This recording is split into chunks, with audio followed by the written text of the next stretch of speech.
Is this medieval strategy game worth playing? Let's dive in and find out.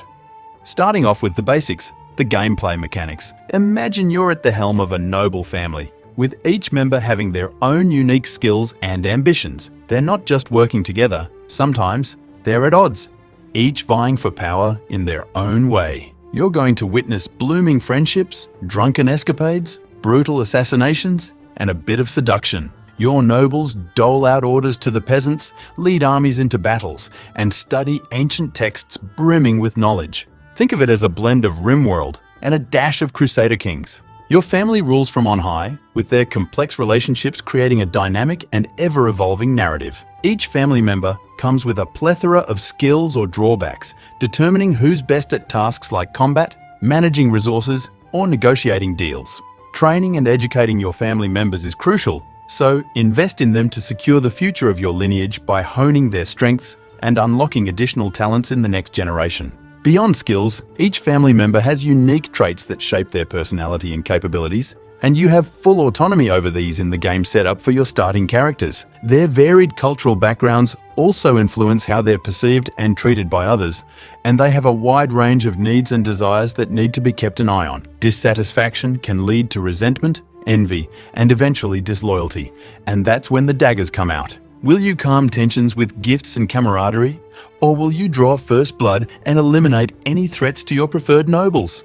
At the core of Norland is building and managing your town. The common folk are the backbone of your kingdom. They serve their noble lords with loyalty, but only as long as their needs are being met. Hungry bellies and dry beer barrels can quickly turn deference into rebellion. Each peasant has a unique background, needs, and thoughts, making them somewhat tricky to please at times, but also easy to manipulate. Are you going to be a benevolent ruler, addressing their complaints with compassion, or a tyrant, answering dissent with the executioner's axe?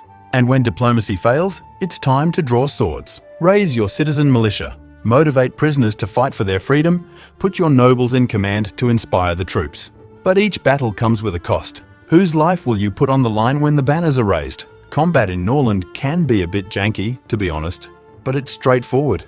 It's not the dominant part of the game, in my opinion. Now, let's touch on a few mechanics that make Norland unique. One standout feature is the sheer variety of scenarios and options you can pick within the startup of the game. These define your nobles and the world around you. Whether you're leading warmongers with penal legions, educating religious zealots, or plotting assassinations with treacherous spy masters, Norland gives you the ability to craft a unique story each time you play, vastly improving replayability. And then there's the world around you.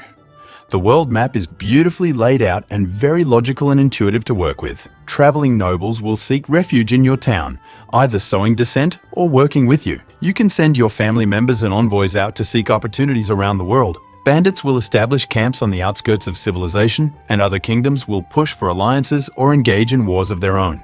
You can join in on the violent endeavors or live a life of isolation and solitude.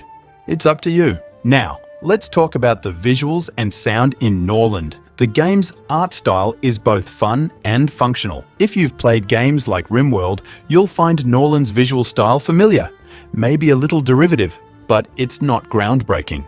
It definitely gets the job done, fitting the medieval colony sim vibe perfectly. The characters and environments are detailed enough to keep you immersed, with a charming yet practical design that supports the gameplay.